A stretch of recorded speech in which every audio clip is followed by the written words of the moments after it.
Lady Esther presents the Screen Guild Players.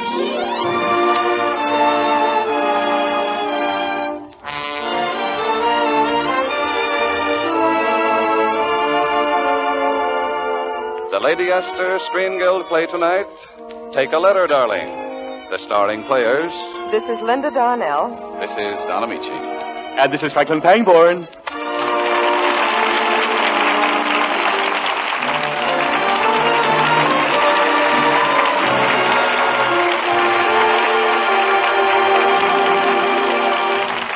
Tonight, Lady Esther presents the Screen Guild Players in Paramount Pictures' fast-moving comedy of office romance, Take a Letter, Darling.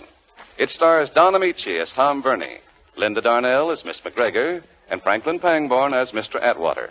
The Lady Esther Screen Guild Players in Take a Letter, Darling.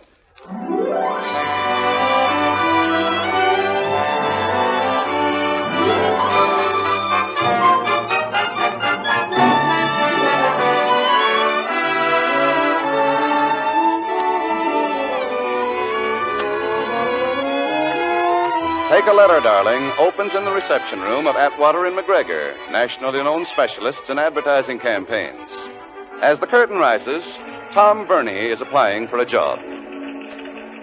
Good morning. Good morning. I have a letter of introduction to A.M. McGregor. Is it about a job? That's exactly right. The name is Tom Verney, and the letter's from Bill Dooley. Well, looking at you, I'd say you'll get the job. Chump. Just a second. McGregor's office. Mr. Tom Verney to see you. He has a letter of introduction from Mr. Dooley. How does he look?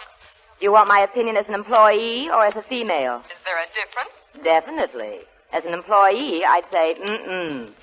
But as a female... Well, run him in, and I'll take a look for myself. McGregor will see you right away. Thank you. Where is the office? Right down the hall. You'll see the name on the door.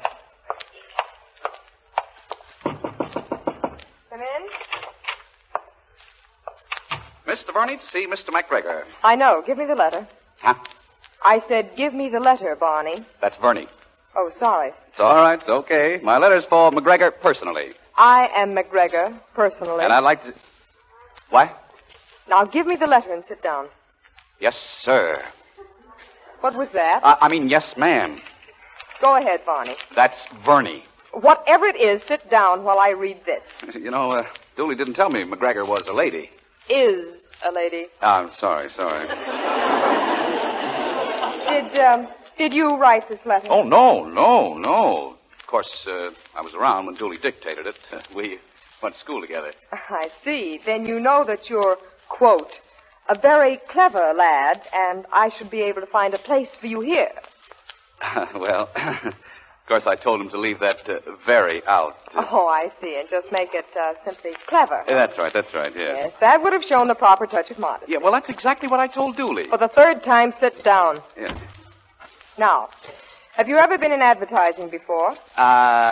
No. What have you done? Well, nothing. I had an income. Hmm? And now your piggy bank is empty, huh? No, not exactly. But it's suffering from malnutrition. College graduate? Oh, yes, indeed. Do you want to be in advertising? Well, no. That's a great start. What would you like to do? Well, I guess I'm childish, but that's my secret. Stand up. Can you wear clothes? Well, don't look now, but there's a law that makes me wear them. Will you please answer my questions and try not to be cute? You'll pardon me, I'm sure, and fire away. Do you dance? Fairly well. No prizes, though. Have any romantic obligations? No. That is to speak of. Well, I'll give you a try. The starting salary is $50 a week. 50? Oh, thank you, but what can I possibly do around here that's worth $50 a week? You'll be my private secretary. Secretary?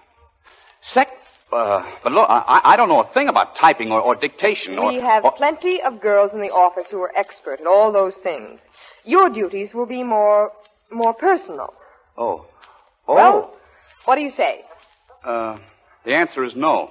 What? Miss McGregor, I've admitted I'm here because I need money. But if what I'm thinking is right, I'd rather go out and dig a good, deep ditch. Mr. Verney, you're sweet. In fact, you're positively precious. But believe me, I won't harm you. Well, I just wanted to be sure. Now, before you start, I'd like to have my little say. My last 4 secretaries went out on their ears because their unusual duties gave them illusions of irresistible masculinity. Do you follow me, or are you way ahead of me again? I'm sorry. Good. Now go to Duché, the tailor's, right away. Get yourself a full dress suit. Here's the address. Tails? Everything. Tell them it's a rush job and charge it to my account.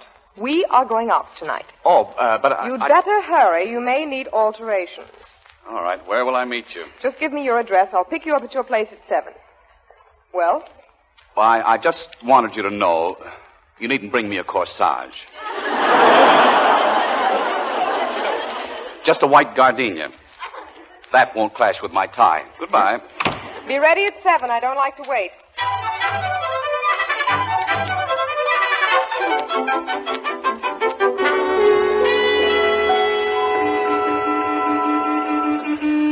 Pardon me, but were you calling for me? Well, at least you're prompt. That's something.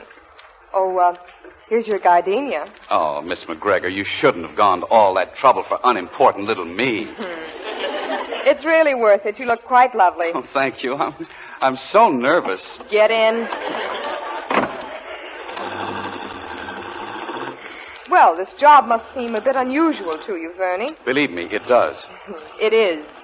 You see, a woman in business faces many problems, and the greatest problem she faces is men. Oh. Huh?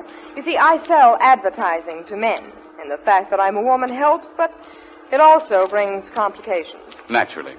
That's where you come in.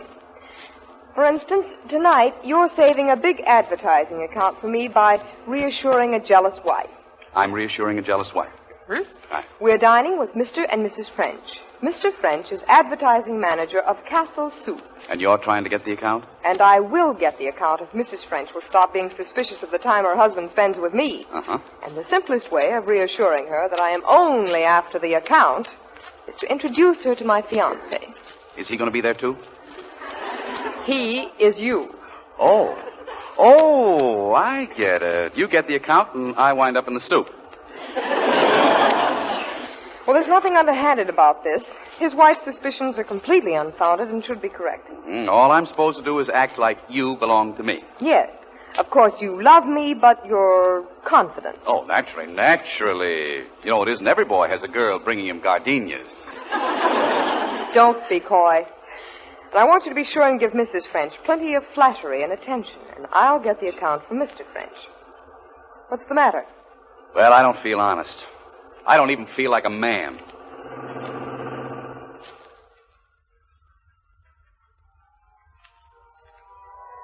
Good evening, Pierre. Good evening, Miss McGregor. Have my guests arrived? Mr. and Mrs. French? Yes, they are seated at your table. This way, please. Oh, hello. Miss McGregor, this is Mrs. French. How do you do? How do you do? May I present my fiancé, Mr. Vernie, Mrs. French? How do you do? Did you say your fiancé? How charming. Yes, I hoped you'd like him. He's mad about dancing. Aren't you, dear? Ouch. Yes. Would you care to dance, Mrs. French? If Miss McGregor doesn't object. Oh, why, not at all. Mr. French and I can talk business while we're waiting. Do you rumba? Oh, yes. In fact, I'd rather rumba than dance.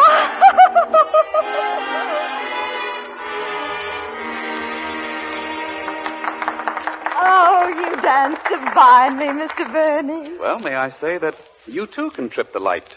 Fantastic. You have a very lovely fiancé, Mr. Vernie. Oh, yes. Mac's quite a girl. Don't you ever worry about her? I mean, spending so many evenings in business conferences with with men like my husband. Oh, what is there to worry about? Mac loves me, and I trust her completely. Especially with as fine a wolf as... the man as your husband. Incidentally, Mr. French is a very lucky man. Really, Mr. Vernie? How do you mean? Well, just imagine the trouble he'd have if a woman like you, in the full bloom of maturity, should suddenly decide to spread her wings. Oh, spread my wings. Why, Mr. Vernie. What a thought. What a spread.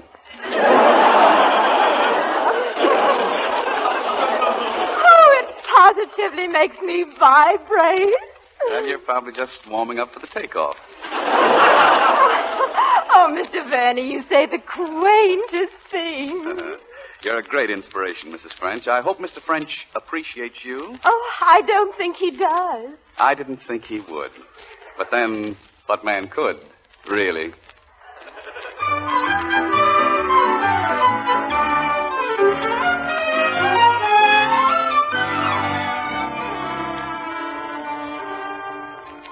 Good morning, Miss McGregor. Good morning, Jeanette. Has Mr. Atwater come in yet? Yes, Miss McGregor. Good. If anyone wants me, I'll be in his office. Well, how's the other half of Atwater and McGregor? Terrible, Mac. Terrible. Well, cheer up, and I'll have French's name on the contract before the day's over. I suppose I should be happy. Certainly should. Say, you know, that new secretary of mine is a pip. Mrs. French not only isn't jealous of her husband anymore, she's wondering how she can get rid of him. Say, am I boring you? We have just added a brand new $1 million account to our books. I'm sorry, Mac. Really, I am. But last night I met a man who in 10 minutes taught me to hate the world. And him. And myself. He sounds like a bad hangover. Who is he? Jonathan Caldwell, Jr., president of the Caldwell Tobacco Company. And after meeting him, I think I'll give up cigarettes. That is, when I can get some to give up. Last year, that was a $5 million account. Yes, and this year it may be even more. Well, forget about him. He's not our headache. Justin and Smith have that account tied up for life. Yeah, that's what they think. It just so happens that Mr. Caldwell and his sister, who own the whole company, are in town for the sole purpose of changing advertising agencies. Well, what are we waiting for? Where is he? What hotel? It's no use, Mac. I told you I talked to him last night. He was very, very firm about it, too. I didn't even get a cigarette out of him. I see. No ifs, ands, or buts, huh? Exactly. Exactly, and you won't get anything out of him either. Why not? Right now, Mr. Caldwell is paying alimony to 4 ex-wives. Well, he only needs 8 more to qualify as a San Francisco motorman, doesn't he? It's gone to his brain, if he ever had one. He not only hates his 4 ex-wives, he hates all women. Even his sister? No, he just despises her. Well, if 4 women have managed to talk him into matrimony, I should be able to talk him into a contract. Now, Mac, you're a more capable woman than I am. Well, thanks. Than I am a man. And I wish you'd learn to let me finish a sentence. Well, go ahead. Now, there isn't the slightest chance that you or any other woman could sell anything to Caldwell. Well, I'll see you later, partner. Where are you going? To study the tobacco business in general and the Caldwell Company in particular. I'll be up at my cabin. Going alone? No, I'm taking my new secretary, Verney.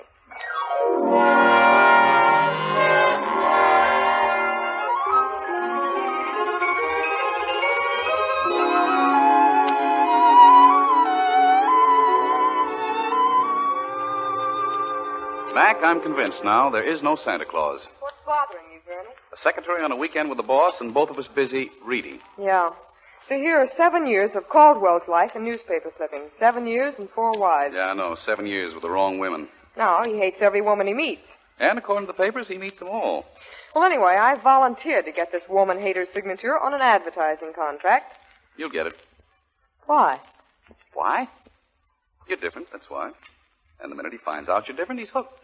Thanks, but it won't be that simple. Oh, yes, it will. Wouldn't be for most women, but for you, it'll be a cinch. A woman without emotion can plan like a general in battle. I see. Verney, tell me something. Why do you work at a job you don't like? Have you ever been to Mexico? Well, what brought that on? There are things down there yelling to be put on canvas, and I think I'm the guy to do it. Oh? How long have you been painting? Ever since I was a kid. Trouble is, I paint what I like, and 9 times out of 10, that means no money. Are you good? Why, I haven't decided yet. Anyway, that's why I took this job. As soon as I save enough to buy a jalopy and a trailer, I'm going back to Mexico and paint my head off and live by the sun. I've dreamt those dreams. They never come true. Yeah, but they will for me someday. Well, now I'll tell you something. I write poetry. Well, go ahead and laugh. Why? All of us are poets. Some of us can put it into words, and some just get a feeling. I like you, Vernie. Well, thank you. Never fall in love with me, will you? I'd hate to fire you. Oh, don't you worry. Why do you say it like that? I couldn't fall in love with you if I wanted to. And I don't want to. Why not? Well, you asked for this. Because you're a beautiful brain in beautiful clothes. No temperature, no pulse. That's all. So I'm a brain with no pulse, huh? Listen, Vernie, I'm a woman. More woman than you've ever known. And if I ever fall in love, it'll be the sea dashing against rocks and lightning flashing across the sky and thunder rolling through the mountains. I believe you mean that. Well, it's true. Vernie, what are you going to do? I want to find out for myself. Come here.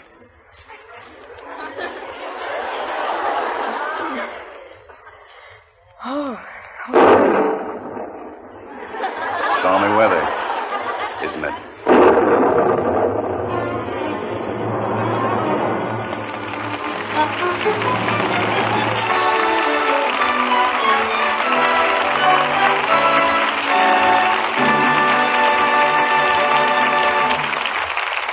The curtain falls on Act One of the Lady Esther Screen Guild Players. And now, the lights go on. Do you welcome those bright lights, or would you rather sit in darkness? Kind, concealing darkness that hides little blemishes. If you want to be proud of your skin, if you want to look and feel radiantly attractive in any light, listen to this message from Lady Esther. Every time I personally apply Lady Esther face cream to my skin, I think to myself, this cream is really wonderful. I've been making Lady Esther face cream and using it for a good many years, and it's still a thrill of pleasure to see the soft, young finish it gives my skin, the clarity and translucence on which face powder looks so beautiful. That's why I say to you, make the Lady Esther patch test. It will tell you more in a half a minute than I could tell you in a half a day. To make the patch test, you just rub a little Lady Esther face cream on one patch of skin, like one cheek. Then you wipe it off. And with it, you wipe off all the dry flakes, all the dead, clinging particles nature is trying to throw off. Run your fingers over that cheek and feel the difference. Feel how smooth and silky it's become to your touch. Now, powder that one cheek and see the difference. See how the dull, drab look is gone, how your skin has taken on a new, vibrant look. I do hope you'll make the patch test and see and feel this difference for yourself. Then you'll know why so many women call Lady Esther face cream the most beautifying cream they've ever used. You see, it does all these 4 things. 1, it thoroughly cleans your skin. 2, it softens your skin. 3, it helps nature refine the pores. And 4, it leaves a smooth, perfect base for powder. Remember, you can prove all this in just 30 seconds with a patch test. So get a jar of Lady Esther 4-purpose face cream, tonight if you possibly can, and make the patch test at your very first opportunity.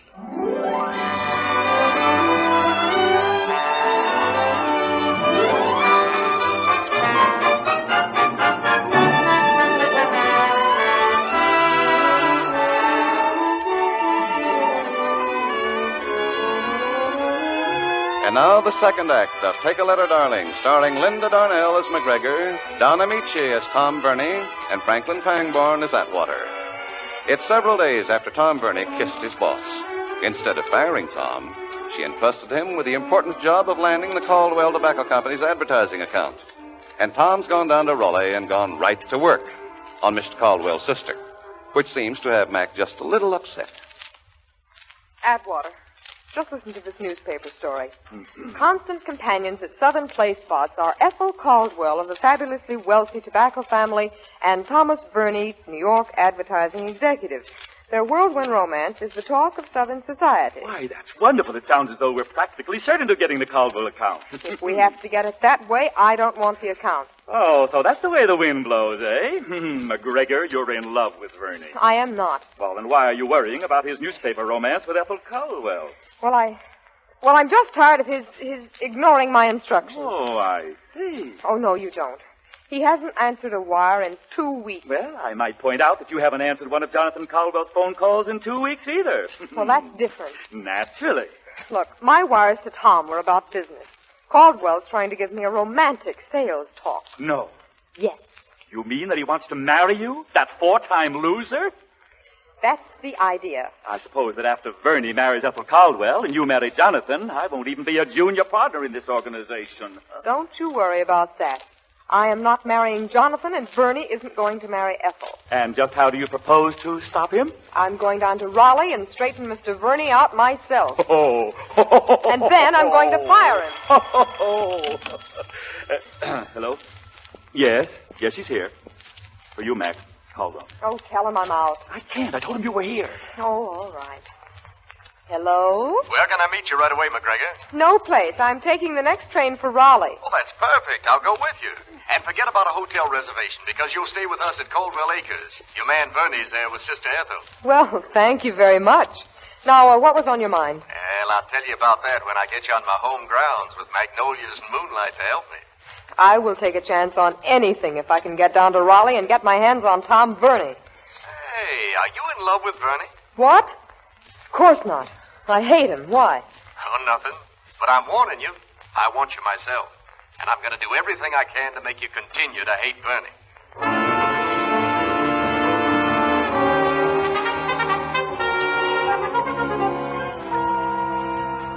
Hello, Caldwell. Glad to see you. Oh, hello, Vernie. Sorry, Ethel and I were out riding when you and Mac arrived at Caldwell Acres. Oh, it's just as well. I was anxious to talk to you before McGregor did anyway. By the way, where is Mac? She's up in her room pouting.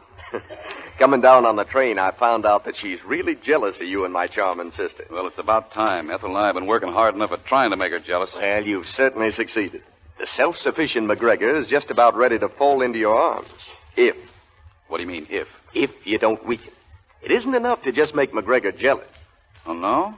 Well, what would you suggest? You've had 4 wives. You should have learned something about women. Well, now that you know that Mac's jealous, don't let up. Oh, you mean really pour it on her, huh?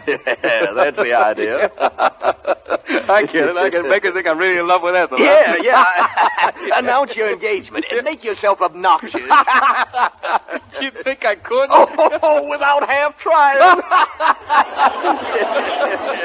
Yeah, just be yourself. Well, thanks. Can you imagine her trying to hold out against me with you coaching me? Well, you know how dumb women are.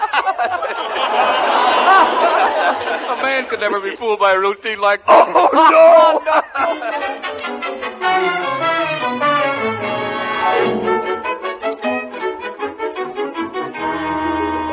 McGregor, I don't know why you should spend so much time worrying about Bernie. He's enjoying himself somewhere with Ethel. I am not worrying about Bernie. I'm worrying about the Caldwell tobacco account. Well, you certainly don't need to worry about that. Why not? When Bernie marries Ethel, he'll control the account. When Bernie marries Ethel? Who said he was going to marry her? Why, Bernie told me so himself. When? Well, this afternoon, when you were up in your room resting. He said he hoped you wouldn't be jealous enough to do anything foolish, but after all, he had to look out for himself. Bernie said that? Those were his exact words. Why, that egomaniac. Why should I be jealous of him? I'll prove to him I'm not jealous. That's a great idea, if you can do it. Well, I certainly can. Do you still want to marry me? I do. Then I do. Do what? I accept. Darling. Good night. Who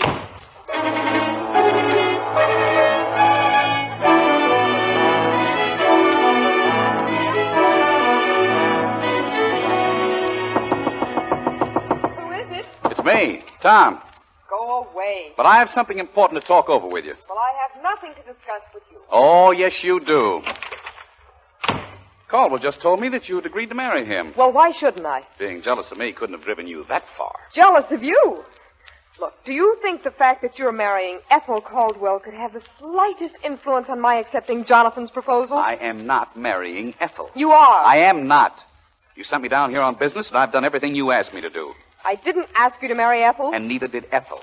Ethel's only interest in me was in getting a good advertising campaign. Well, you got it for her. Your pictures have been in every gossip column in the country. They have not. Jimmy Fiddler's mad at me. Anyway, I'm talking business. Tonight, Ethel okayed the campaign layouts and signed the contract. Here it is. Thanks. And now I've just earned the $10,000 bonus you promised me for landing this deal, and I'm quitting, effective as of right now. Quitting? Where are you going? To Mexico, in a trailer. But you can't leave me now. Oh, can't I? Well, don't let my dust get in your eyes. Are you going alone? Well, certainly I'm going alone. Oh. But just to show you how stupid a man can be, I'll tell you something.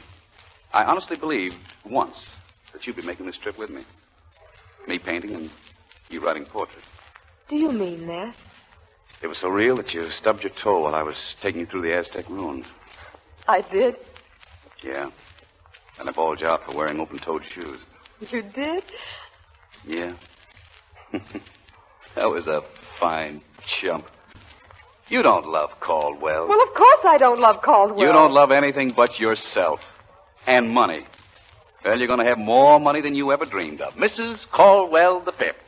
You've planned your life with nice, cold-blooded perfection and accomplished everything you've set out to do. You're a fine, money-grubbing machine. So that's all you think of me, huh? That's all I think of you. As I told you once before, you're a beautiful brain in beautiful clothes. No temperature, no pulse. That's all. Is that so? Well, as long as we're reminiscing, I gave you the answer to that one once before, too. I told you then, I am more woman than you've ever known. Ah. Well, it's true. If it weren't, I wouldn't have lost my head and told Caldwell I'd marry him just to spite you. What? I told you that love could only happen to me once. And you were that once. I've always known that if I ever fell, it would be the sea dashing against rocks. Lightning flashing across the sky and thunder rolling through the mountains. Well? Well, what? Well, that's your cue. Come on, Tom. Turn on the thunder and lightning.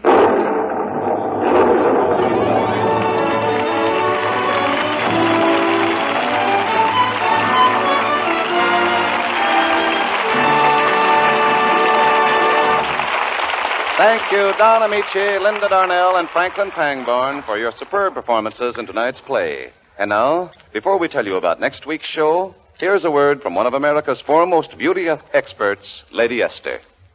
Do you know exactly what happens when you apply Lady Esther Four-Purpose Face Cream? I'll tell you. First, your skin is cleaned. Cleaned gently but thoroughly. Even the stubborn, deeply embedded dirt in the pore openings is eased out and wiped away. Second, Lady Esther Face Cream loosens and absorbs the dry, clinging flakes nature is trying to throw off. That's very important, and you'll see why when you apply your face powder. You'll see how much smoother, how much younger and lovelier your powder looks on your skin. Third, Lady Esther Face Cream helps nature refine the pores, helps the stretched pore openings return to normal. That makes your skin look much finer and more delicate.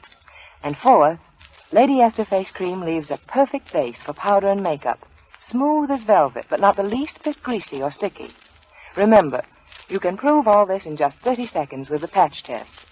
Just rub a little Lady Esther Face Cream on one cheek, wipe it off, and apply your powder. Then compare that side of your face with the other. See and feel the difference. You can still make the patch test tonight if you get yourself a jar of Lady Esther Four-Purpose Face Cream. Next week, the Lady Esther Screen Guild players will present a delightful play entitled The Shop Around the Corner. It will star Phyllis Baxter and Van Johnson. Be sure to listen. Don Amici appears through the courtesy of Standard Brands for Chase and Sanborn. Linda Darnell can soon be seen in the 20th Century Fox production Hangover Square. Franklin Pangborn is now working in the Paramount picture You Came Along. Take a Letter, Darling was presented through the courtesy of Paramount Pictures. Producers are practically yours. Music on tonight's program was arranged and conducted by Wilbur Hatch. You save enough on the largest size jar of Lady Esther Face Cream to buy a box of Lady Esther Face Powder. Remember, ask for the largest size. This is Truman Bradley speaking for Lady Esther, saying thank you and good night. This is CBS, the Columbia Broadcasting System.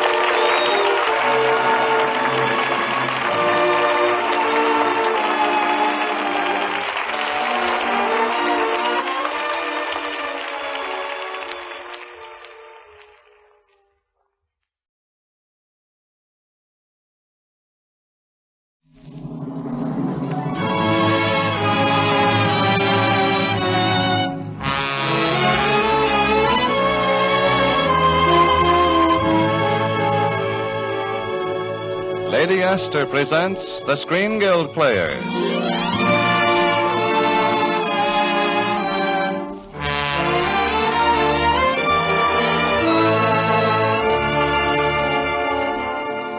The Lady Esther Screen Guild play tonight, The Shop Around the Corner. The starring players... This is Van Johnson. This is Phyllis Thaxton. And this is Felix Brazard.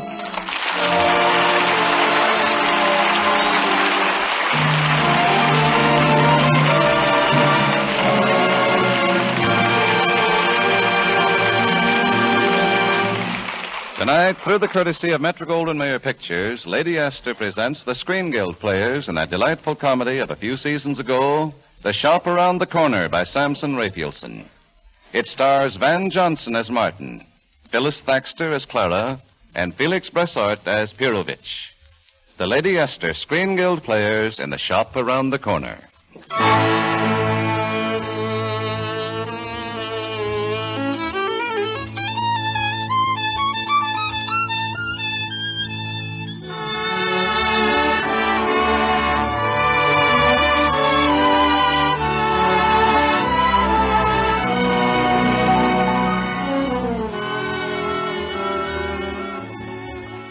It's true, the sign in front said Matuszek and Company, novelties and leatherware. But if you asked most people, they would say, oh yes, a shop around the corner. Those were the old days in Budapest, the happy days before the war. And we who worked at Matuszek's were happy too, although we had our little problems even then. Like the morning young Martin came to me and said... Pirovich, you want to hear something nice? You mean your dinner at Mr. Matuszek's last night? You had a good time, yes? Oh, yes. And Mrs. Matuszek was charming, yes? Oh, yes. And Mr. Matuszek has made you a partner, yes? Oh, no. No, you're way off. Well, I was just hoping. He seems to like you so much. Oh, but I wasn't talking about business at all. What then? This letter. It's from a girl. Oh. Listen, Pirovich. She writes... My heart was trembling as I walked into the post office. And there you were, lying in box 237. In such a little box? Oh, not me. My letter. Oh, who is she? Your sweetheart? Well, not exactly. You see, I was looking through the Sunday paper, and I ran across this ad. Matter of fact, I think I've still got it someplace. Here you are. Read it yourself. Modern girl wishes to correspond on cultural subjects with intelligent, sympathetic young man. You? Well... Address, dear friend, Post Office 15, Box 237. You wrote to her, Martin? We've exchanged 4 letters. And Pirovich, she's no ordinary girl. Just listen to this. Are you tall or short? Are your eyes brown or blue? No, don't tell me. What does it matter? So long as our minds meet. That's very fine. You know, she sounds like the kind of girl that I used to... Excuse me, please. Oh, customer. I'll go. Good morning. Can I help you, madam? I wonder if I could see Mr. Matuszek. Oh, I'm sorry. Mr. Matuszek is very busy. Is there something you wish? Well...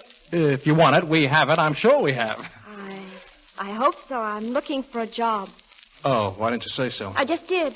My name's Novak, Clara Novak, Albert Street 46. I'm sorry. I'm afraid there's no opening here. I've had experience with the best friends. My dear girl, I was with Latsko Brothers for 2 years, and I wasn't fired either. And Latsko Brothers would like to have me back. Well, why don't you go? That's another story. Listen, if it were up to me, I'd give you a job, but I'm not the boss. Then why don't you let me see him? Maybe I could convince him. Nonsense. I've been with Mr. Matuszek for 9 years. I know him inside and out. His every reaction. Why, I could tell you word for word exactly what he'd say. Mr. Martin. Mr. Matuszek? So you know everything about me, huh?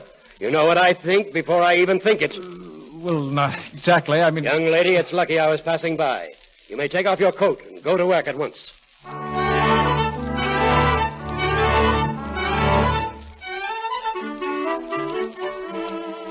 So that was how Clara came to work for us. And under the circumstances, you can understand why she and Martin didn't get along. Not that it seemed to bother him, of course. Oh, no. He had other things on his mind, though it took him some time to tell me about them. I remember it was the week before Christmas. We had both come in a little early that day. Pirovich, do you mind if I ask you a personal question? Oh, not at all, Martin. Go right ahead. It's very confidential. Yeah. Suppose a fellow like me wants to get married. That is wonderful. The best thing that could happen to you. Now, listen, what did I say? I said suppose. And I didn't say me. I said a fellow like me. But, for instance, how much does it cost for you to live? Just you and your wife, leaving out the children. Why fool yourself? How much does it temporarily? Well, it can be done, and very nicely. Naturally, you can't be extravagant. Say 2 rooms to start. Only 2 rooms? Well, a place to cook and a place to sleep. Where do you entertain? Entertain? What are you, an ambassador? Listen, if someone is really your friend, he comes after dinner, believe me. Oh, no. That's not my idea of paradise. Paradise? On your salary? My boy, on $150 a month, minus income tax and social insurance, you're not in the paradise bracket. Good morning, Perovich. Good morning, Clara. What is it, Martin? Doesn't she speak to you? No, but I'm going to speak to her. Excuse me. Oh, Miss Novak. Yes, Mr. Martin? I noticed yesterday you wore a yellow blouse with light green dots. You're mistaken, as usual. It was a green blouse with light yellow dots. Well, just the same, And I don't remark about your neckties, and don't think I couldn't. So please leave my blouse alone. It's none of your business. I'm sorry, but Mr. Matuszek seems to think it is my business. Oh, yes, that's right. I'm working under you. But just imagine dictating what I should wear. Oh, for heaven's sake, I don't care what you wear. If you want to look like a pony in a circus, all right. But I will not have your blouse come between me and Mr. Matuszek. Listen, I sell as much goods as anybody in this store. Did you tell that to Mr. Matuszek? I did. What did he say? He said tell her not to come in that blouse anymore. Tell him I won't. I will. Oh. Yeah. You know, it's funny, Martin. Whenever you talk to her, a door slams or something. Nasty-tempered vixen. Not like you, sweetheart, eh? Oh, I should say not. By the way, you haven't told me. You haven't told me who she is. Don't you remember? The girl I was corresponding with. Oh, yes, about the cultural subjects, Well, after a while, we came to the subject of love. Naturally, on a very cultural level. Well, what else can you do in a letter? Perovich, she's the most marvelous girl. Is she pretty? She has such high ideals, such a lofty point of view. So she's not pretty. Please don't say that, Perovich. I'm sorry. The main thing is that you like her. Oh, I hope I will. What do you mean? You love a girl and you don't know if you like her? That's right. You see, I haven't met her yet. You haven't met her? I postponed it again and again. I'm scared, Perovich. You see, she thinks I'm the most wonderful person in the world, and after all, there's a chance she might be disappointed. Yes, there is a chance. On the other hand... you might be disappointed, too. No, I don't dare think of that. Perovich, I'm meeting her tonight at 8:30 in a cafe. Oh, Red Carnation? And she's going to have one, too. As a bookmark in Tolstoy's Anna Karenina. Oh, I haven't slept for days. I'm sure she'll be very beautiful. No, not too beautiful. What chance would there be for a fellow like me? What do you want? A homely girl? Oh, no, Perovich. Just knock wood for just a lovely average girl. That's all I want. Oh, the boss. And in a bad mood. Perovich, Martin. Yes, Mr. Matuszek? Those windows of ours look terrible. We'll have to redecorate every one of them. Redecorate? When? Well, we only have a few days before Christmas. We'll stay after closing and do them tonight. Perovich, I can't stay tonight. I have a date. I've simply got to get off. Am I the boss, Clara? You should complain to me. You better go and ask Mr. Matuszek. It's very important, Mr. Matuszek. Ordinarily, I wouldn't ask, but just tonight... I'm sorry. That's Mr. Martin's department. You better go and arrange it with him. Mr. Martin, I put all the ladies' handbags in the upper shelf. Is that the way you wanted it, sir? Yes, that's fine, Miss Novak. I'm glad you like it, Mr. Martin. If there's anything wrong, I wish you'd tell me. Since when are you so interested in my opinions? Well, I like to please you, Mr. Martin. After all, I'm working under you. You don't have to keep harping on that. Oh, I don't mean it that way at all. Regardless of what I think of you personally, I think anyone can learn a great deal from you. What do you mean, what you think of me personally? Well, since you ask, I would say no matter what can be said against you, I think you're always a gentleman. Well, I try to be. And, Mr. Martin, you don't know what that means to a girl. Why, when I worked at Folder's Brothers and Sons, well, the sons were all right. Oh, the brothers, Mr. Martin. Well, I don't believe in mixing luggage and pleasure. That's why I like it here so much. And, Mr. Martin, about the blouse. Oh, listen, I'm sorry, but I had to do that. Oh, I'm glad you did. And I want to thank you. You were absolutely right. That blouse is awful. Oh, now, I wouldn't say awful. Oh, but it is. You made me realize it in time so I wouldn't wear it tonight. You see, I have a date and I planned to. A date? Tonight? Well, what about the windows? Oh, I almost forgot. Mr. Martin, would it be possible I mean, could you spare me tonight? I thought... So that's why I'm a gentleman. That's why you learn so much from me all of a sudden. I don't understand. So you want to get tonight off? I have to, Mr. Martin. Well, you're out of luck. Such an obvious trick, and I nearly fell for it. Please, Mr. Martin, I have to get off. It's terribly important to me. For 6 months, you've done everything you could to annoy me, and now you have the nerve to You come here haven't been very nice to me either. Now, look here, my dear girl. If I wrap a package, that's not the right way. If I make a suggestion, you don't even listen. You've taken my personality away. Oh, and there you are, Martin. I've been looking for you. Yes, Mr. Matuszek. My wife just phoned. We're having company tonight. We'll have to let the windows go till tomorrow. And what's more, Mr. Martin, about that blouse, I think it's lovely, and I'm going to wear it tonight.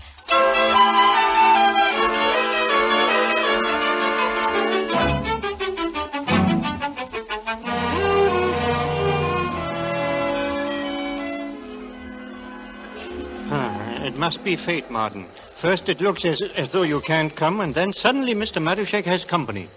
Is this a cafe? Oh, yes. This is it. Well, why don't you go in? Hmm? Oh, I can't. I'm too nervous. Hmm. Pirovitz, do me a favor, will you? Take a look through the window. All right. What was the name of that book? Anna Karenina, and a red carnation as a bookmark. See anything? No, not yet. Oh, there's a beautiful girl. Really?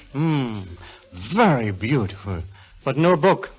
Oh, wait a minute. I think I see it. Yes, Anna Karenina and a red carnation. Go on. I can't see her face. She's sitting behind a clothes rack. There's a cup of coffee on the table. She's taking a piece of cake. Martin! What? She's dunking. Why shouldn't she? All right. She's leaning forward now. Martin, she... She what? Can you see her? Yes, I can see her. Is she pretty? Very pretty. She is, huh? Yes, I would say... I would say she looks... Well, she has a little of the coloring of Clara. Clara? You mean Miss Novak of the shop? No, Martin. Clara's a very good-looking girl, And personally, I've always found her a very likable girl. I haven't found her that way. I don't like Miss Novak. Well, if you don't like Miss Novak, you won't like this girl. Why not? Because, to tell you the truth, Martin, it is Miss Novak.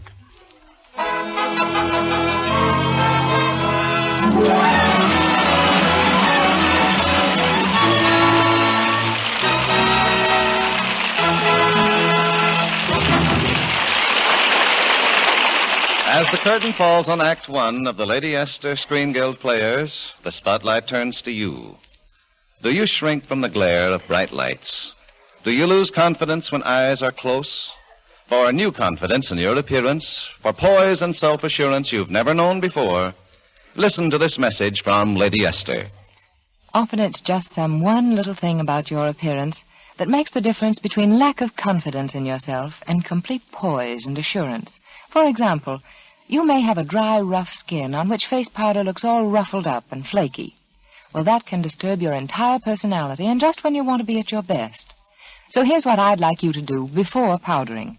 It will make a wonderful change in your appearance, and it will give you a marvelous new feeling of confidence in yourself.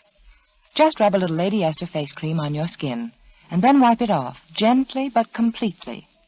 You see, Lady Esther face cream loosens the dry, clinging particles of skin nature is trying to throw off. And when you wipe off the cream, along with it come all those rough little flakes leaving only the new young skin, which is smooth as velvet. And on this new skin, your powder takes on a fresh, vibrant look, a clear, translucent look. Now, if you want proof of all this, make the Lady Esther patch test. Just rub a little Lady Esther face cream on one patch of skin, like one cheek. Wipe it off and apply your powder. Then compare that side of the face with the other. Feel the difference with your fingers and see the difference in your mirror. The patch test takes only 30 seconds, half a minute. But it tells more in that half a minute than I could say in an hour. You can still make the Lady Esther patch test tonight. Go to your drugstore if you possibly can and get a jar of Lady Esther four-purpose face cream.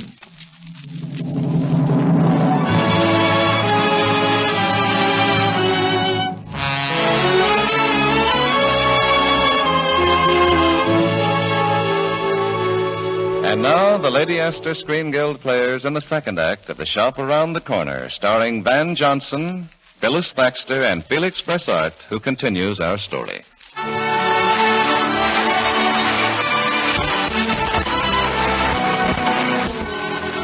You can imagine what a shock it was when Mars that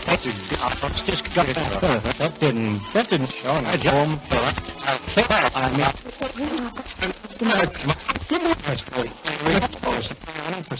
Things you don't know. What about me? What will self-this? Exactly. Very well put. Interesting word. Bovary. I might have witness from you. Gives him in the locker. Miss, no, it's not porn you, but I do it. I am not. Aren't you? No. And if you step out on the sidewalk and I pull... Beg your pardon? Well, how would you like it if I said your hands were red? You did. Yes, but only after you made fun of my legs. Well, my hands aren't red. Not anymore. Not since I called your attention to them. Now, let me tell you something, Miss Novak. If your boyfriend knew you as well as I do, he probably wouldn't show up here tonight at all. Wouldn't show up? Mr. Martin, you're getting funnier every minute. Why, I can show you letters that would open your eyes. He's so far above you that it's ridiculous. I have to laugh when I hear you even talking about him. You annoy me, Mr. Martin. I wish you'd go. All right. Goodbye, Anna Karenina. Just sit there and wait for your lofty friend.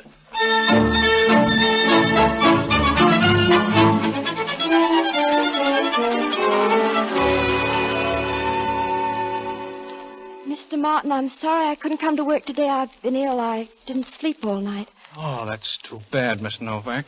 Mr. Matashek suggested I come by and see how you were. He's a very understanding man, Mr. Matashek. Thank you. I'm sure I'll be all right in a day or two. Don't you think you should call a doctor? Oh, no, I don't need a doctor. My trouble is what one might call psychological. I'll be all right. Well, as long as it's only psychological. Only psychological? Mr. Martin, it's true we're in the same room, but we're not in the same planet.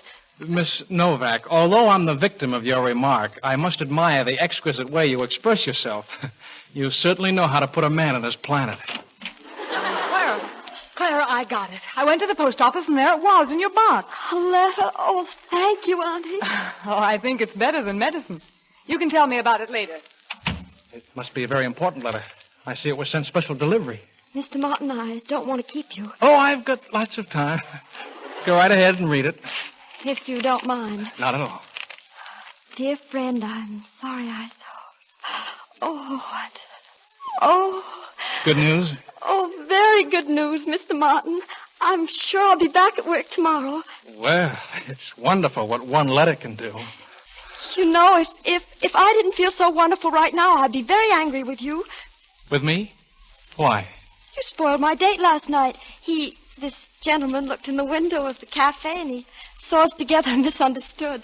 You mean he thought you and I were friends?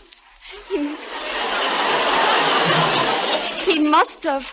Listen to this. Tell me and be frank. You owe it to me. Who is this very attractive young man? He's just the type that women fall for.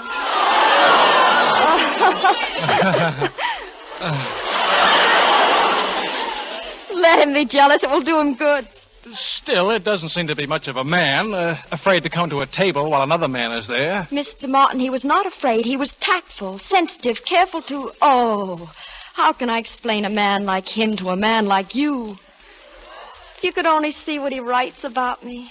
Eyes that sparkle with fire and mystery. Vivacious, fascinating. Believe me, he's everything I've ever dreamed about. Oh. Oh, well, in that case, there's nothing more I can do. Good afternoon, Miss Novak. Good afternoon.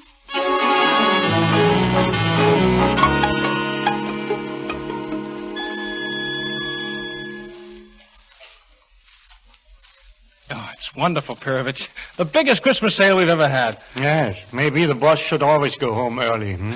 Do me a favor. Will you lock the doors? Why? Where are you going? Well, where's Clara? In the stockroom. Well, that's where I'm going.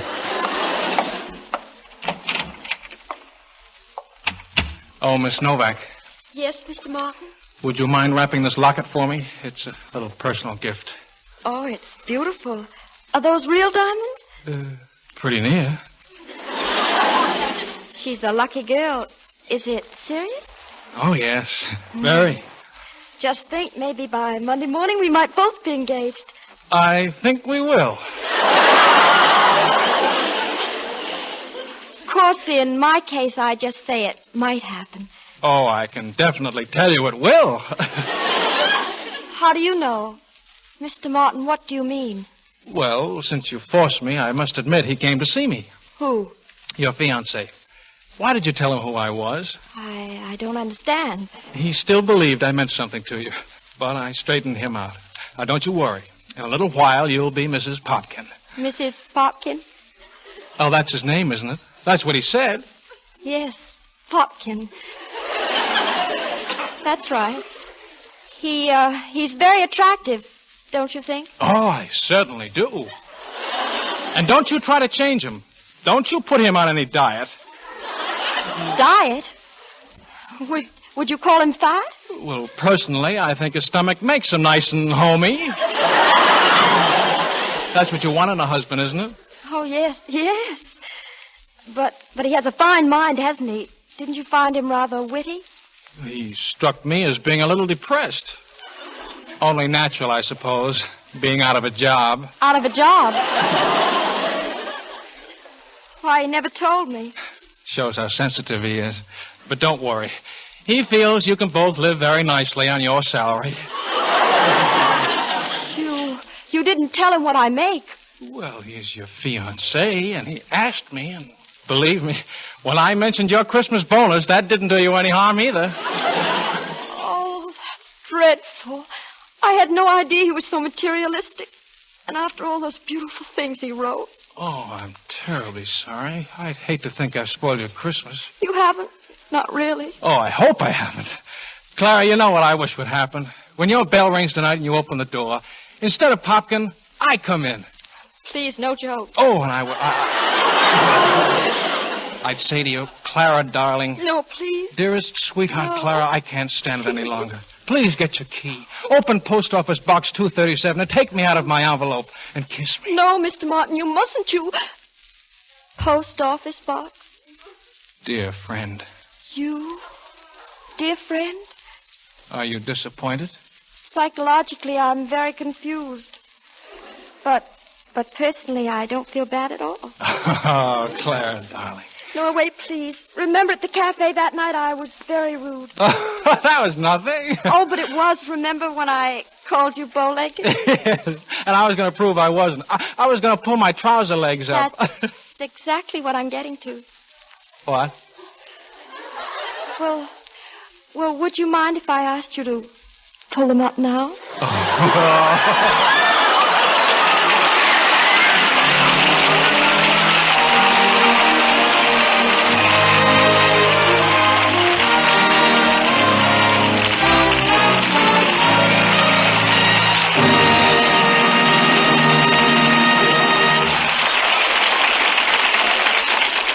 Thank you, Van Johnson, Phyllis Thaxter, and Felix Bressart for a delightful half hour. It was lots of fun to be here, Mr. Bradley. All of us in Hollywood welcome an invitation to appear with the Lady Esther Screen Guild Players because we know how much this program contributes to the Motion Picture Relief Fund and the wonderful work it does at his country house. Who wouldn't want to share in the work of that sort? And now, before we tell you about next week's show, here's a word from one of America's best-known beauty authorities, Lady Esther. Thank you, Miss Thaxter. Ladies, seeing is believing. That's why I want you to see with your own eyes exactly what happens when you apply Lady Esther Four-Purpose Face Cream. I want you to take half a minute to prove how much fresher and lovelier your skin will look than it's ever looked before. You can make my simple test in the time you count 30. Just rub Lady Esther Face Cream on one cheek, then wipe it off and run your fingers over that cheek. Feel the difference. Feel how smooth and silky it is to your touch. Now powder that cheek and see the difference. See how the dull, drab look is gone, how your skin has taken on new life and vitality. You see, Lady Esther Face Cream does all these 4 things. 1, it thoroughly cleans your skin. 2, it softens your skin. 3, it helps nature refine the pores. And 4, it leaves a smooth, perfect base for powder. Remember, you can prove all this in just 30 seconds, half a minute, with the patch test. So get a jar of Lady Esther Four-Purpose Face Cream and make the patch test at your very first opportunity.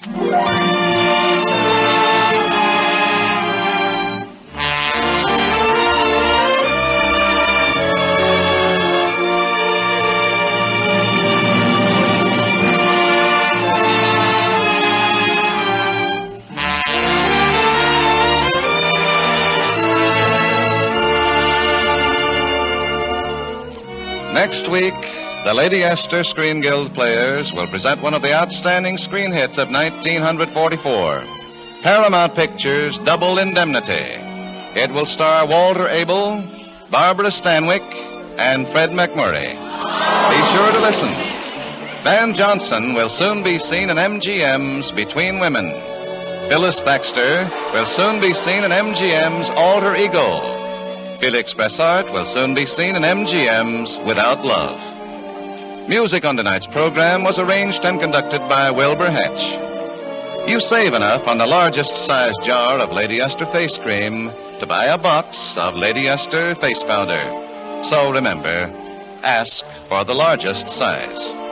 This is Truman Bradley speaking for Lady Esther, saying thank you and good night all.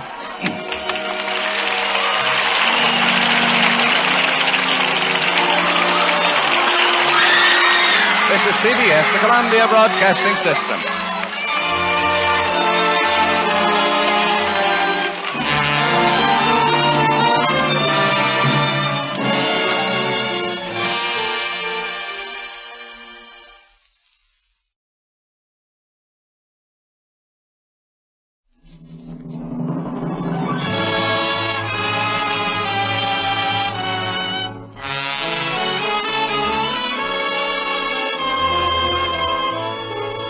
Lady Esther presents the Screen Guild Players in Paramount Pictures' smash dramatic hit, Double Indemnity, from the novel by James M. Cain. It stars Barbara Stanwyck as Phyllis, Fred McMurray as Walter, and Walter Abel as Keyes. The Lady Esther Screen Guild Players in Double Indemnity.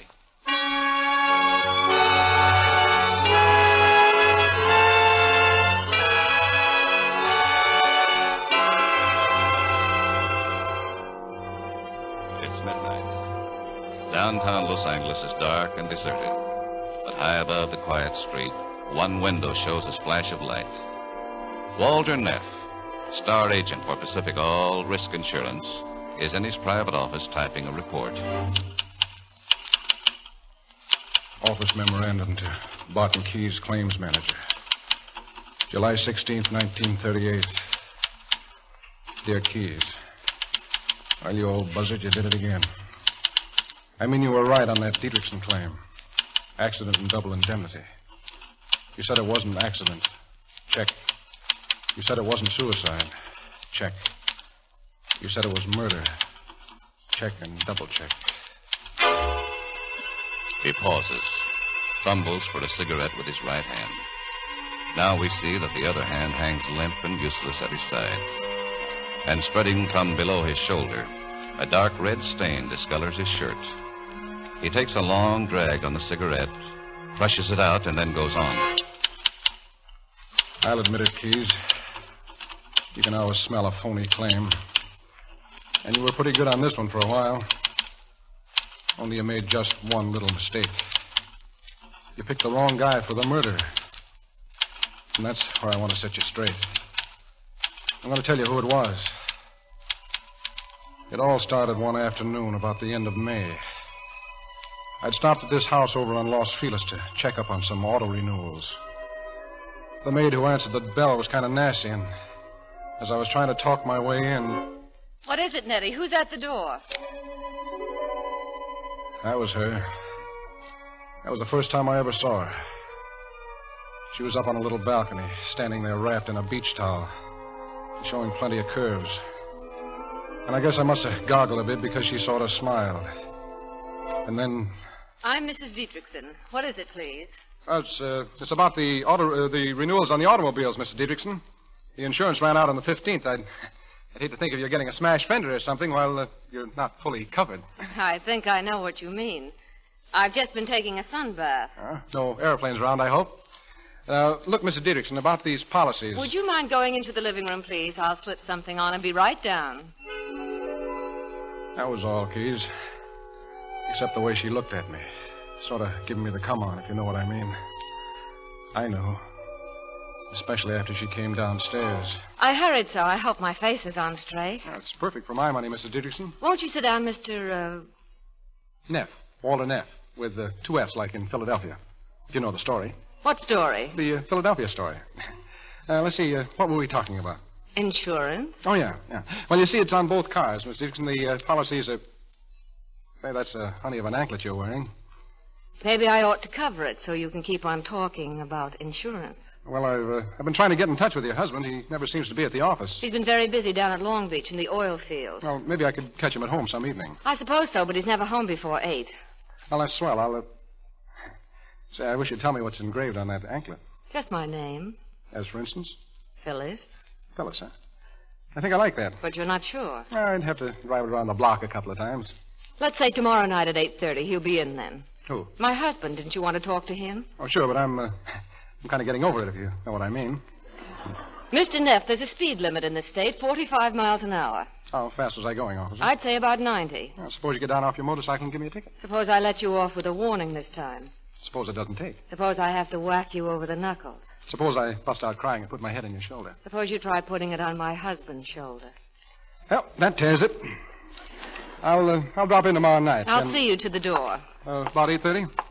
Will you be here, too? I usually am. Same chair, same perfume, same anklet? I wonder if I know what you mean. I wonder if you wonder.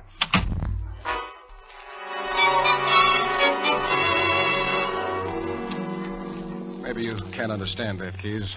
You've got an insurance policy where your heart ought to be. But I tell you, I couldn't wait to get back to see her again. And when she phoned the next morning and changed the appointment to the afternoon, I almost broke my neck getting over there. She met me at the door herself, explaining it was the maid's day off. Then she told me her husband couldn't make it either. So there we were, alone. Well, we sat around and had some light palaver, and pretty soon we were Phyllis and Walter.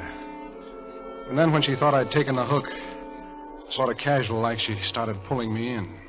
Walter, I'm a little worried about my husband. Should I be, too? Oh, silly. I mean, he's always down in those oil wells with the drilling crews. It's very dangerous. Sure, but it's mighty profitable. Why, only last week a Crown Block fella caught the foreman and broke his back. Oh, that's bad. Don't you think he should carry accident insurance? The foreman? No, my husband. What kind of a policy could he get? Oh, say $125 a week cash benefit. Around $50,000 capital sum. Oh, capital sum? What's that? That's if he got killed. Oh, maybe I shouldn't have said that. Oh, I suppose you have to think of everything. Walter, could I get an accident policy for him without bothering him about it?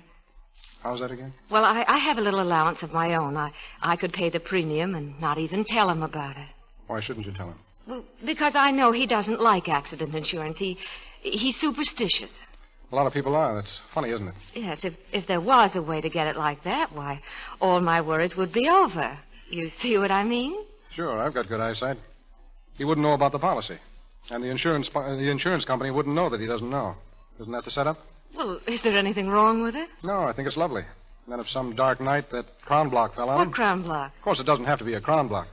Car can back over him or he can fall out of a window. Any little thing like that, just so it's a morgue job. Are you crazy? Not that crazy. Good afternoon. Walter, what's the matter? Look, baby. You can't get away with it. Get away with what? You want to knock him off, don't you, baby? Oh, that's a horrible thing to say. What did you take me for? A guy that walks up to a good-looking dame and says, "Hello, I sell accident insurance on husbands. You got one that's been around too long?" Not me, baby. I'm getting out of here.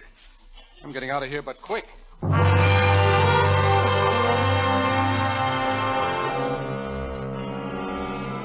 the truth, Keys. I walked right out. She didn't fool me for a minute. No, and I didn't fool myself either. Back in my apartment that night, I knew I hadn't walked out on anything.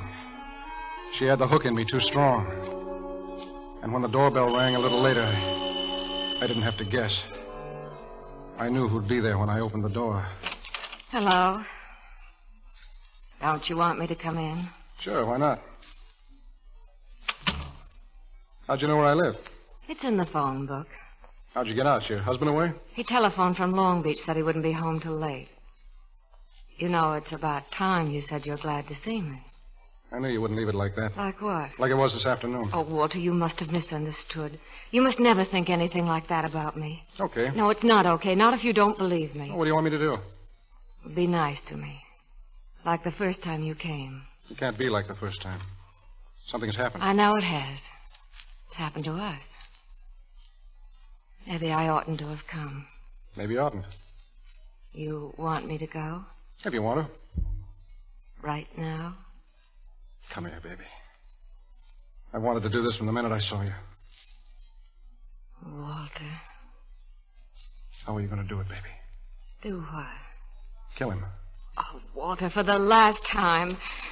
Why do you keep on saying that? Come on, pull yourself together. Just stop thinking about it, baby. So we just sat there, and she kept on crying. Maybe after a while she forgot about it. Maybe she did. But me, I couldn't. I'm not trying to alibi myself, Keys. I fought it, only maybe I didn't fight it hard enough. And pretty soon I was in it so deep, I didn't even hear her when she said... I've got to go now, Walter. Will you call me? Walter. Huh? I hate him. I loathe going back to him. You believe me, don't you, Walter? Sure, I believe you. I can't stand it anymore. Sometimes I think it would be better to hang. You're not going to hang, baby. Not ever. Walter. Because you're going to do it the smart way. Because I'm going to help you. You? Me. Do you know what you're saying? Sure I know. We're going to do it together. And we're going to do it right. Walter, my arm. You're Call me hurting tomorrow. me. Call me, but not from your house. From a booth. And watch your step every single minute. It's got to be perfect, you understand? Straight down the line. Okay, Walter. Straight down the line.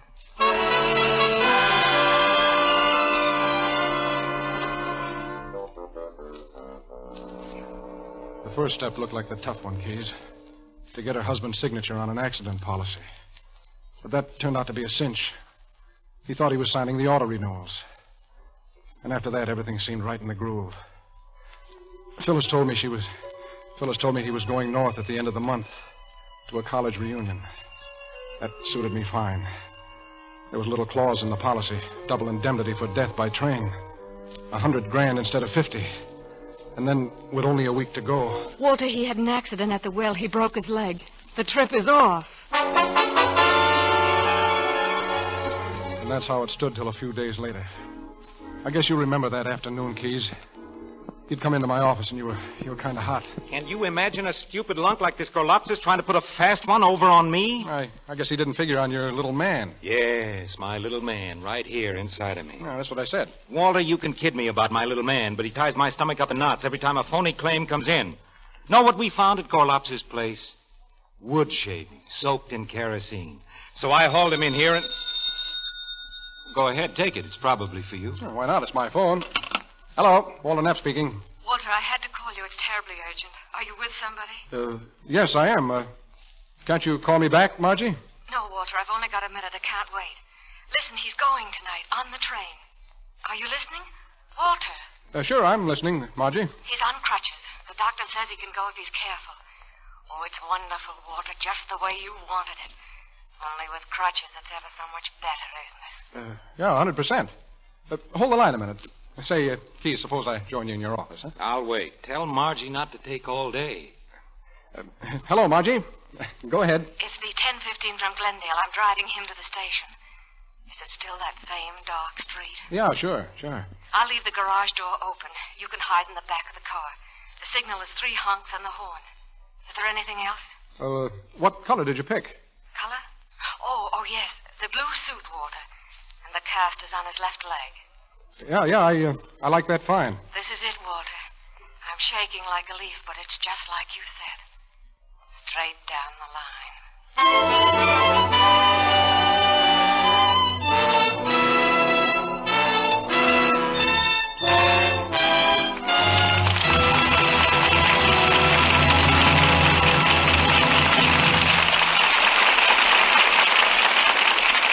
The curtain falls on Act 1 of the Lady Esther Screen Guild Players.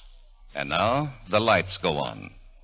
Do you welcome those bright lights, or would you rather sit in darkness, kind, concealing darkness that hides little blemishes?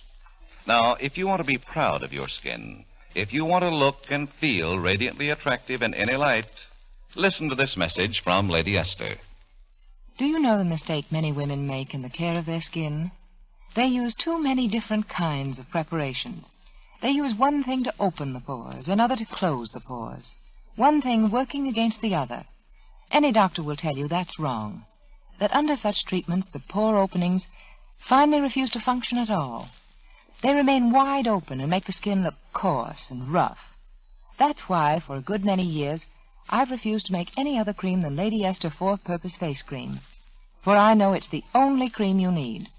All any skin needs is a cream that cleans it thoroughly, that removes not only the dirt and waste which clog the pore openings, but the dry, dead particles of skin nature is constantly throwing off. And Lady Esther Face Cream does just that. It leaves your skin so smooth and fresh, so free of dry, flaky particles, that when you apply your face powder, it looks fastidiously clean and radiant. It has a translucence, a clarity it never had before. And you can prove all this in just 30 seconds with a patch test. Just rub a little Lady Esther Face Cream on one cheek. Wipe it off. Then compare that side of your face with the other. Run your fingers over it and feel how the dry, rough flakes are gone, how smooth and silky that patch of skin has become. Then apply your face powder and see the difference. See the fascinating new clarity of your skin. You see, Lady Esther Face Cream does the 4 things your skin needs most for beauty, and does them by itself, working with nature, not against nature. Prove it with the patch test. It takes only 30 seconds, half a minute. So get a jar of Lady Esther Face Cream at the very first opportunity and make the patch test, tonight if you possibly can.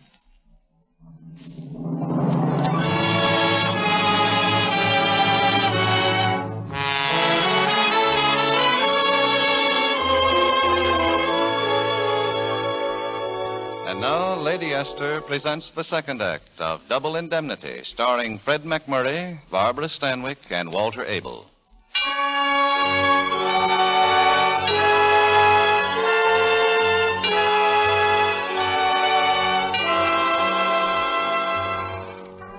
We're back in Walter Neff's office again. We can see the dark red stain on his shirt. It's larger now, and the pain lines cut deeper into his face. For a somber moment, he stares at the wall, then hunches over the typewriter again. We killed him, Keys. In the car on the way to the station, just the way we planned. I don't think he ever knew what hit him. We stopped at a place I had all picked out. We shoved him into the back of the car and tossed an automobile robe over him. Then I wrapped some stuff around my leg, made it look like I was wearing a cast.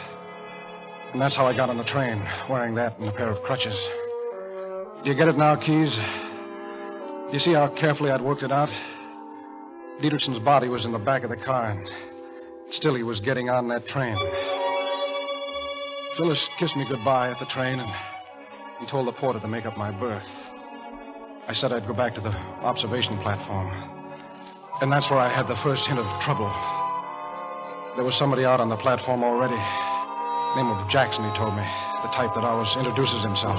I had to think fast. We were moving now. I didn't have much time, so I started fumbling around in my pockets. And then he noticed it and grinned.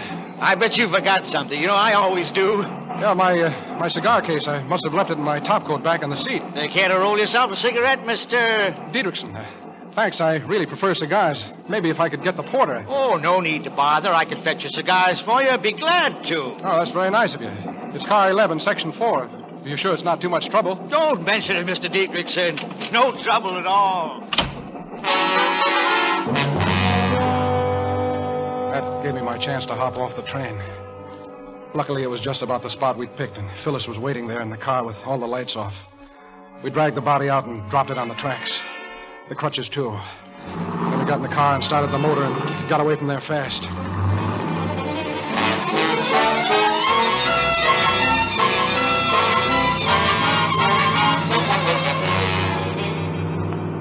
You'd better drop me off here. I'll walk the extra block back to my place, just in case. All right. Good night. Walter, Yeah? aren't you going to kiss me? Okay. It's straight down the line, isn't it? Isn't it? Walter, what's the matter? Aren't you nervous at all? No. Are you? Yeah. You mustn't be. I love you, Walter. Yeah, I love you too, baby.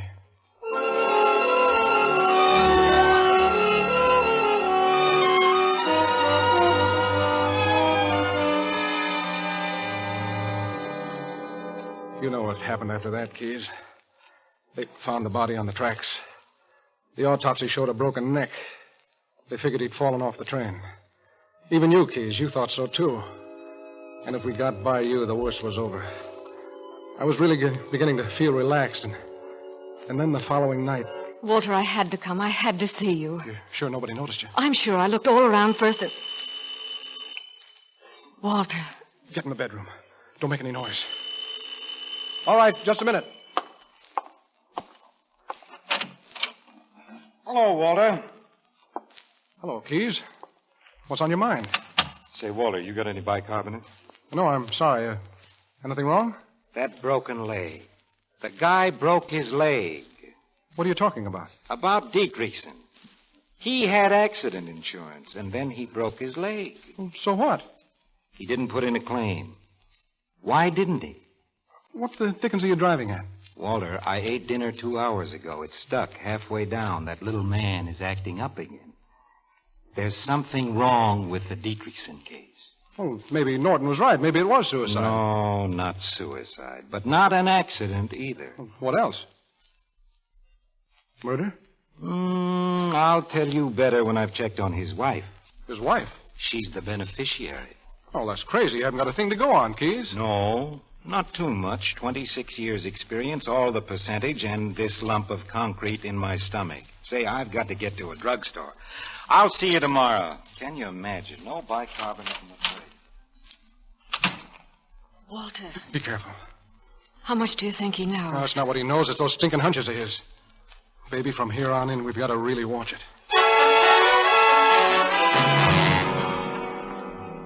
I knew you, Keys. I knew how you worked.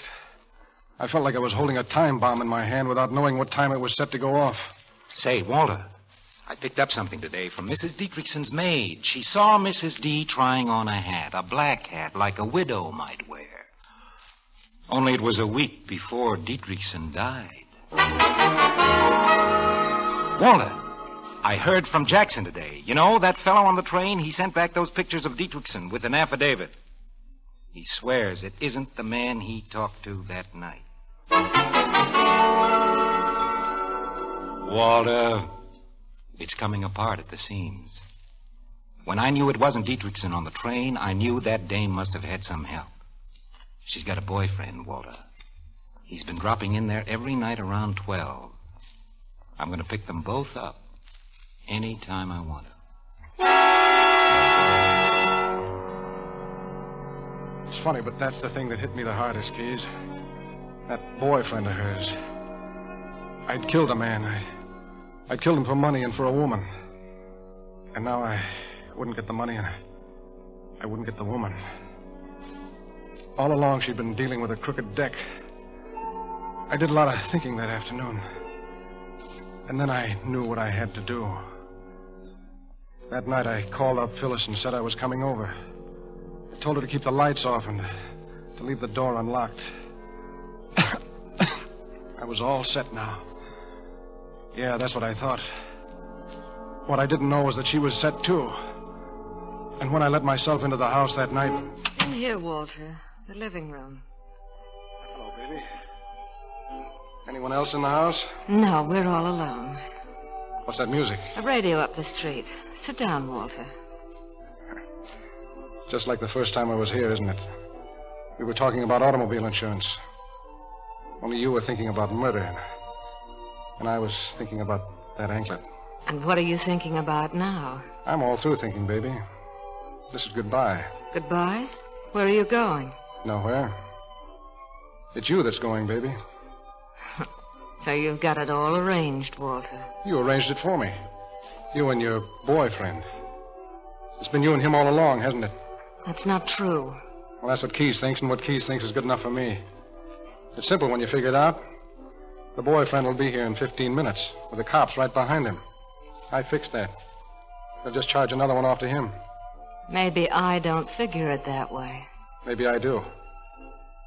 Say, I don't like that music anymore. It's too close. You mind if I shut this window? Walter. Yeah?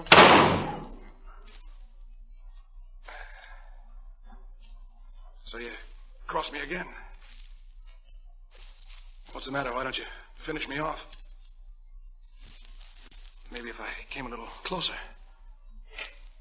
How's this? No, huh? All right, I'll take the gun. Why didn't you shoot again, baby? Walter. Don't tell me it's because you love me all this time. No. No, I never loved you, Walter. Not you or anyone. Until a minute ago, I didn't think anything like that could ever happen to me. Sorry, baby. I'm not buying. I'm not asking you to buy. Just hold me close. Sure. Goodbye, baby. No! What?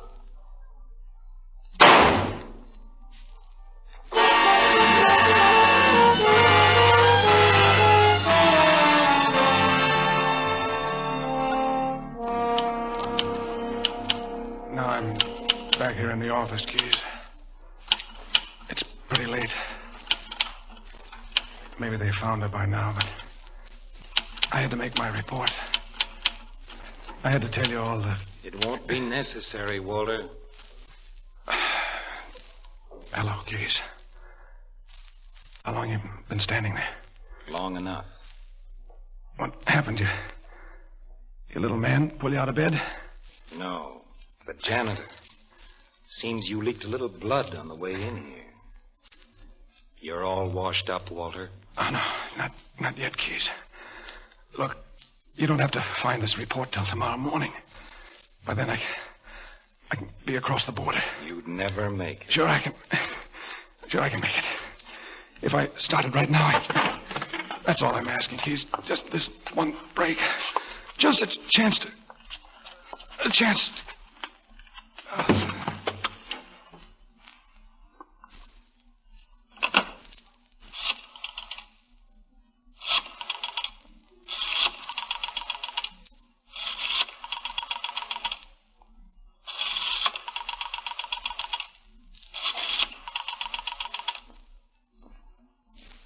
Hello?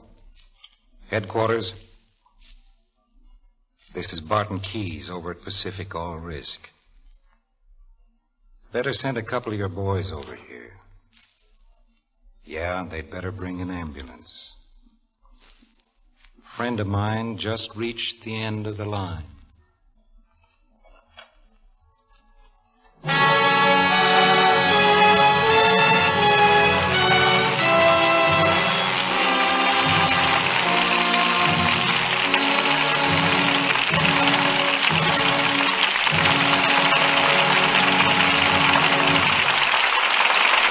Thank Thank you, Barbara Stanwyck, Fred McMurray, and Walter Abel, for your deeply moving performances. And now, before we tell you about next week's show, here's a word from one of America's best-known beauty authorities, Lady Esther. It's easy to make claims, but it's not always easy to prove claims. Now, I say that Lady Esther Face Cream will give your skin new life and freshness. Will give your skin a smooth clarity and translucence on which your face powder looks beautiful. And I prove it in just 30 seconds, half a minute, with the Lady Esther patch test. Here's all you do. Just rub a little Lady Esther Face Cream on your forehead, chin, or one cheek. Wipe it off completely. Then see and feel the difference.